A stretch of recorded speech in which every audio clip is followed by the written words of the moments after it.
Assalamualaikum warahmatullahi wabarakatuh. Perkenalkan, saya Ika Mustika Dewi, Eskap Nurse MKep, salah satu dosen keperawatan dari Universitas Alma-Ata Yogyakarta. Di sini saya akan menjelaskan tentang salah satu mata kuliah yang saya ampu. Mata kuliah di program studi keperawatan Universitas Alma-Ata menggunakan sistem blok.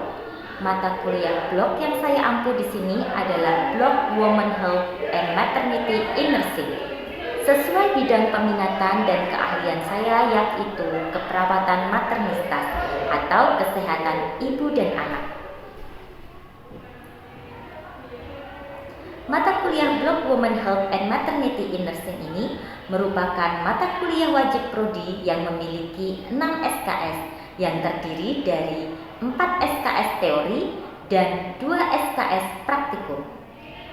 Mata kuliah ini diselenggarakan untuk mahasiswa semester 5. Melalui mata kuliah ini diharapkan mahasiswa mampu meningkatkan keterampilan dan pemahamannya terkait kesehatan reproduksi perempuan pada masa usia subur, ibu hamil, melahirkan, nifas, di antara dua masa kehamilan dan bayi baru lahir, baik secara fisiologis maupun patologis, dengan penekanan upaya promotif dan preventif yang menggunakan pendekatan proses keperawatan dengan memperhatikan aspek etik dan legal baik di tatanan klinik maupun komunitas.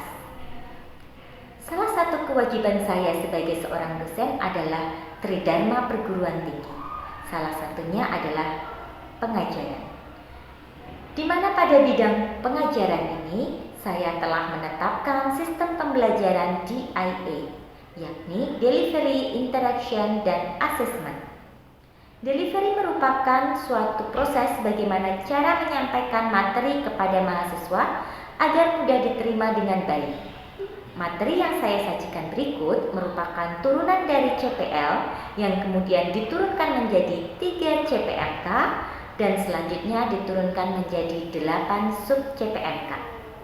Dari 8 sub CPMK tersebut akan dibagi menjadi 28 pertemuan tatap muka ditambah ujian tengah blok dan ujian akhir blok sebanyak 2 kali serta 6 keterampilan yang diajarkan melalui pembelajaran laboratorium. Capaian pembelajaran lulusan pada mata kuliah ini ada 5, yaitu yang pertama, bertakwa kepada Tuhan Yang Maha Esa, menunjukkan sikap profesional, prinsip etik, prinsip moral, kemanusiaan, perspektif hukum dan budaya dalam keperawatan. Yang kedua, mampu menerapkan ilmu keperawatan dan teknologi keperawatan untuk melakukan asuhan keperawatan berdasarkan pendekatan proses keperawatan.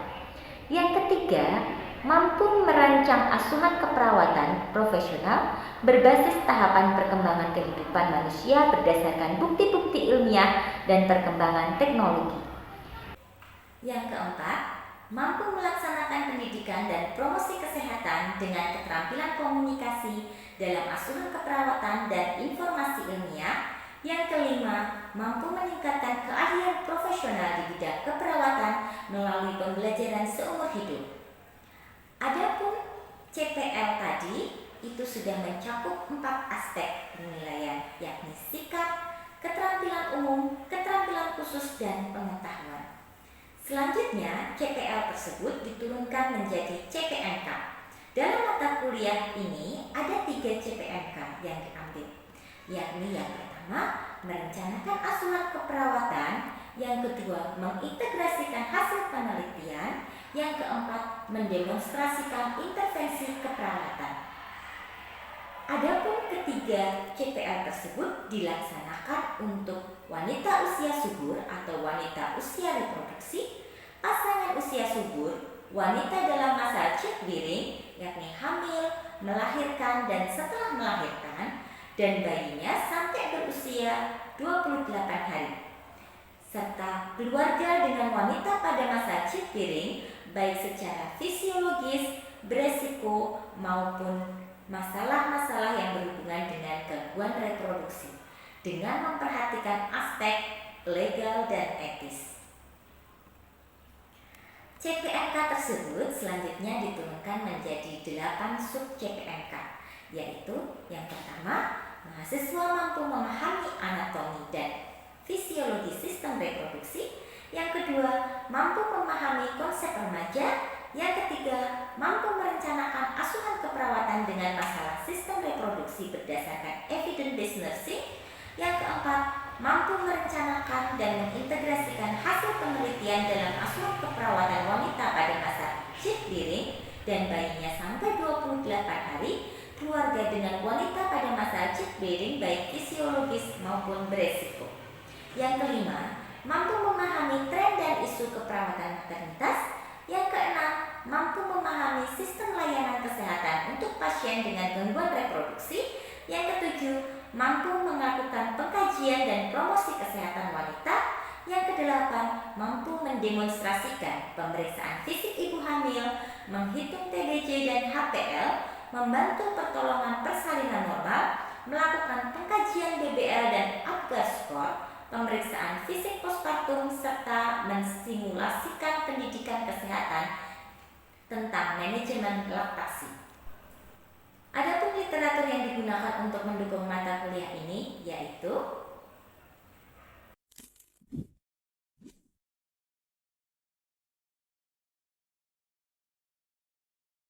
sebagai penunjang dapat digunakan jurnal-jurnal terkait kesehatan ibu dan anak. Nah, itu tadi merupakan aspek delivery yang telah saya laksanakan.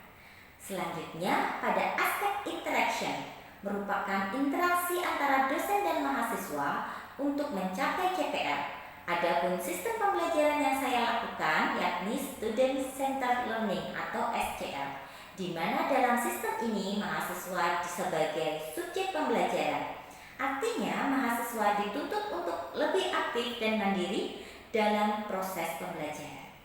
Metode pembelajaran yang saya lakukan terdiri dari pembelajaran interaktif, SGD atau diskusi baik di dalam maupun di luar kelas, kemudian tutorial, self-direct learning atau dengan metode penugasan. Mahasiswa biasa diberikan tugas untuk menganalisa jurnal, kemudian menyajikannya dalam bentuk makalah. Serta yang selanjutnya adalah demonstrasi. Melalui metode demonstrasi ini, mahasiswa akan belajar keterampilan. Metode demonstrasi dilakukan di laboratorium. Setelah dilakukan demonstrasi, mahasiswa diberikan kesempatan untuk mencoba. Adapun platform yang digunakan untuk menunjang proses pembelajaran dengan menggunakan e-learning. Melalui platform ini, mahasiswa bisa mengunduh materi kuliah, mengerjakan kuis, diskusi, dan lainnya.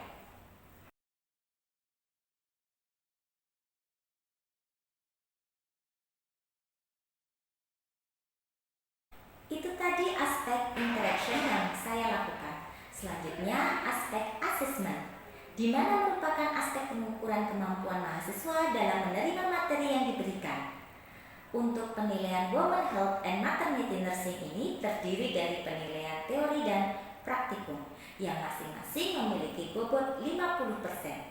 Untuk penilaian teori, penilaiannya meliputi keaktifan mahasiswa 30%, penugasan 30%, UTB dan UAB 40%, sedangkan praktikum diambil dari nilai OSCE atau Objective Structure Clinical Examination yang telah dilakukan di laboratorium. Untuk penilaian secara objektif, saya menggunakan rubrik penilaian baik untuk penilaian teori maupun penilaian praktikum.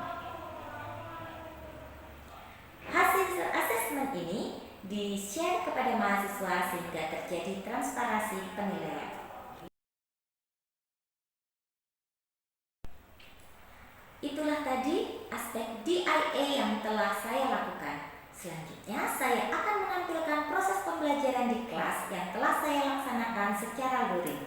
Selamat menyaksikan. Assalamualaikum warahmatullahi wabarakatuh. Warahmatullahi wabarakatuh. Waalaikumsalam warahmatullahi wabarakatuh. Ya, baik teman-teman, hari ini kita akan membahas tentang menstruasi dan proses infeksi pada organ reproduksi perempuan. Ya. Sebelum kita mulai pelajaran kita pada pagi hari ini kita awali dulu dengan berdoa. Berdoa dipersilahkan.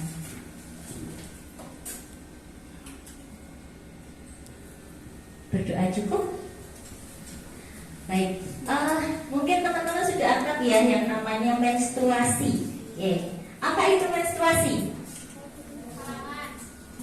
Apa? Halangan, datang bulan. Yang laki-laki tahu nggak apa menstruasi? Tahu? Ya. Oke, menstruasi datang bulan, halangan, ya, yang tiap bulan dialami oleh perempuan. Tapi sebenarnya apa itu menstruasi? Ya, kita akan membahas dalam pertemuan kali ini. Oke. Selain apa itu menstruasi, kemudian gangguan menstruasi itu apa saja, nanti kita juga akan membahas beberapa infeksi pada organ reproduksi perempuan. Baik teman-teman, tadi sudah ada yang menjawab ya terkait apa itu menstruasi. Nah, kalau kita lihat di sini di gambar ini ada proses yang namanya ovulasi. Kita lihat ini telurnya bisa berjalan. Ya. Jadi ini ada organ yang namanya ovarium. Kemudian ada sel telur yang dilepaskan oleh ovarium tadi melewati saluran tubal falopi, terus dia akan nempel di rongga rahim bila dibuahi. Kalau misalnya dia tidak dibuahi, sel telur tadi akan nurut bersama dinding rahimnya. Nah, jadi nanti akan nurut pada setiap bulannya yang disebut dengan proses menstruasi. Nah, proses ini terjadi setiap bulan rutin pada wanita yang pada akhirnya membentuk yang namanya siklus menstruasi. Lamanya siklus menstruasi pada tiap perempuan itu beda-beda. Ada yang siklusnya panjang, ada yang siklusnya pendek. Yang siklusnya panjang biasanya kalau menstruasi teman-teman nanti menstruasinya pada tanggal yang sama tiap bulannya. Kalau bulan ini tanggal 5, bulan depan juga di tanggal 5. Paling naik maju atau mundur sekitar 1, 2, sampai 3 hari. Tapi kalau siklusnya pendek 25 hari, itu kadang-kadang kita menstruasinya 2 kali dalam 1 bulan. Misalnya bulan ini saya menstruasi pertamanya tanggal 1, nanti tanggal 26 saya sudah menstruasi lagi. Itu yang siklusnya pendek. Ini dipengaruhi oleh hormonal pada perempuan yang namanya hormon estrogen dan progesteron. Proses itu akan berulang terus. Ada perempuan yang menstruasinya misalnya 3 bulan sekali juga ada. Itu nggak apa-apa. Proses itu alami karena tiap orang punya hormon yang berbeda. Nanti yang bermasalah adalah ketika mau punya anak. Bermasalahnya bagaimana?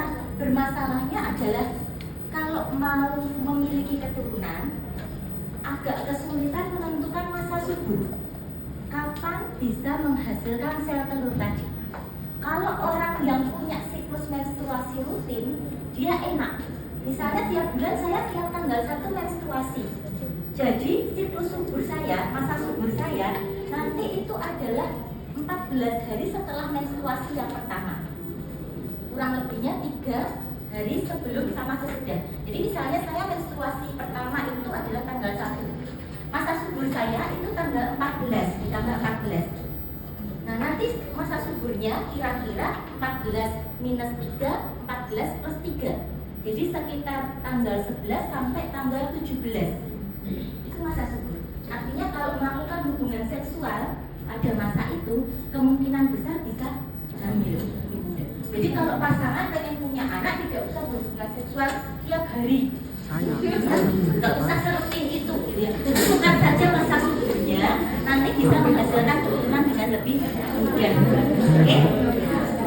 Baik, kita masuk ke slide berikutnya. Baik, oke teman-teman, kita tadi sudah membahas tentang menstruasi ya. Silahkan kalau ada yang mau bertanya, mungkin boleh. Oke. Ya, boleh. Mbak siapa namanya Mbak? Anjali. Oke, Mbak Anjali, ini mikrofonnya nggak bisa sampai sana. Oke, silakan. Pertanyaannya apa? Ceritanya Bu, biasanya kan kalau seorang wanita itu mengalami menstruasi itu kan biasanya mengalami kesulitan atau sakit pada giginya. Nah, itu hal apa saja yang bisa dilakukan untuk mengurangi rasa sakit?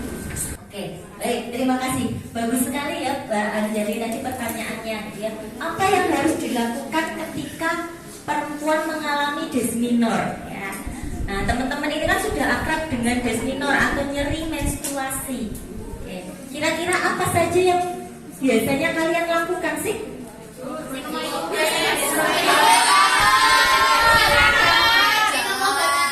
Minum obat anti nyeri, apalagi? Apa itu? Minum jamu. Dikompres pakai air hangat. Ada lagi? Ada lagi? Ada yang mengalihkan nyerinya dengan cara lain? Ada. Apa? Jalan. Oke, ya. Jadi prinsipnya adalah mengalihkan rasa nyerinya tadi, ya. Ada yang diberikan obat anti nyeri, ada yang di kompres, ya, kompres hangat. Ya, kita bisa pakai buli-buli apa? Kalau nggak ada buli-buli air hangat, kita bisa pakai botol yang dikasih air hangat, terus dibungkus pakai kain, pakai handuk. Handuknya nggak usah tebel-tebel, nanti nggak jadi hangat, ya. Atau pakai apa? Kain tipis aja ditempelkan. Jangan terlalu panas. Kalau terlalu panas nanti juga mau ya. Baik, sebelum kita akhiri, saya pengen mengevaluasi kira-kira tadi dari perkuliahan yang sudah dilakukan, teman-teman sudah tahu sejauh mana? Oke, nanti kalau ada yang tahu silakan bisa angkat tangan ya. Saya mau tanya yang pertama, di bagian mana kira-kira yang sering terjadi infeksi radang panggul? Ada yang tahu? Ayo, tadi kan sudah kita bahas ya. Di bagian mana? Mbak, siapa Mbak namanya? Mbak Novi. Di bagian mana Mbak Novi? Di bagian tuba uterina atau salpingitis. Oke, ada di bagian tuba uterin atau salpingitis. Oke, Mbak, siapa Mbak namanya? Mbak Rizky. Mbak Reski, di bagian mana selain itu? Uterus atau endometritis. Oke, ada di bagian uterusnya, jadi ada di rahim gitu ya. Ada satu lagi yang mau menjawab. Yang laki-laki, Mas siapa Mas namanya? Siapa Mas? Mas Aswan. Oke, Mas Aswan, di mana Mas Aswan? Ovarium. Ovarium. Oke, baik, terima kasih. Berarti teman-teman di sini paling tidak sudah mengerti ya bagian-bagian dari tempat yang sering terjadi proses infeksi. Oke, baik. Kalau sudah tidak ada lagi, kita bisa akhiri pertemuan ini. Kurang lebihnya mohon maaf. Terima kasih. Assalamualaikum warahmatullahi wabarakatuh. Waalaikumsalam warahmatullahi wabarakatuh.